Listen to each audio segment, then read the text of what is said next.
కొంచెమైనా మనస్సాక్షి అనేది ఉండాలి. పెయిడ్ ప్రమోషన్ చేయడం తప్పే కాదు. కానీ ఇలాంటి ప్లేసెస్ కూడా సిగ్గు లేకుండా మరి ఓవర్ హైప్ ఇస్తున్నారు కదా! ఒక్కసారి ఆలోచించండి. మిమ్మల్ని నమ్మిన మీ ఫాలోవర్స్ పరిస్థితి ఏంటి అని. హైదరాబాద్‌లోని ది బెస్ట్ ధాబా అని సెర్చ్ చేస్తే గూగుల్‌లో ఈ ధాబా చూపిస్తుందని రీల్ చూసి లవ్లీ పంజాబీ ధాబాకి 1 అవర్ ట్రావెల్ చేసి ఓవర్ హైపా కాదా అని చూడటానికి వచ్చాం. ప్లేస్ రీచ్ అయ్యాక వెహికల్స్‌ని చూసి తిరునాళ్ళలా అనిపించి చాలా ఎక్సైట్ అయ్యా. టేబుల్ కోసం 30 మినిట్స్ వెయిట్ చేసాం. ఆర్డర్ తీసుకోవడానికి 20 మినిట్స్ పట్టింది. మెనూలో మనం ఏమడిగినా లేవంటారు. ఇవే తినండి అని వాడే రాసుకొని వెళ్ళిపోయాడు. సర్లే లేట్ అయింది కదా అవే ఉన్నాయేమో అనుకున్నాం.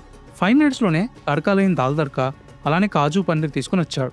6 రోటీ చెప్తే 3 తెచ్చాడు. పన్నీర్ కర్రీ అయితే మొత్తం మాడిపోయింది. ఉప్పు లేదు, కారం లేదు, అసలు టేస్ట్ లేదు. వన్ ఆఫ్ ద వర్స్ట్ అసలు.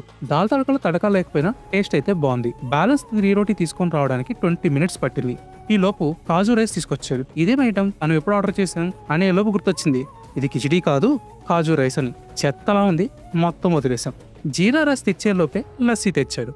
సర్లే తాగేద్దామని కొంచెం తాగాం. టేస్ట్ బాగుంది. కానీ ఈలోపే సర్వర్ నోటి నిండా గుట్కా వేసుకుని అక్కడే ఉంచాడు. అది చూసి ఇక అక్కడి నుంచి వచ్చేయాలని జీరా రైస్ క్యాన్సిల్ చేసి 570 రూపీస్ పే చేసి వచ్చేసాం. ఆడియన్స్ కి ఒకటే రిక్వెస్ట్, నేను చెప్పినా మరే ఇన్ఫ్లుయెన్సర్స్ చెప్పినా మీరు రెస్టారెంట్ కి వెళ్ళినప్పుడు ఫుడ్ ఆర్డర్ చేసే ముందు మీ కిచెన్ చూపించండి అని అడగండి. ఎందుకంటే అన్నిసార్లు మా కిచెన్ చూపించడం కుదరదు కాబట్టి. మీ హెల్త్ మీ హ్యాండ్స్ లోనే ఉంది. మరిన్ని హానెస్ట్ రివ్యూస్ కోసం సబ్స్క్రైబ్ అవ్వండి. నేను మీ బకాసురా.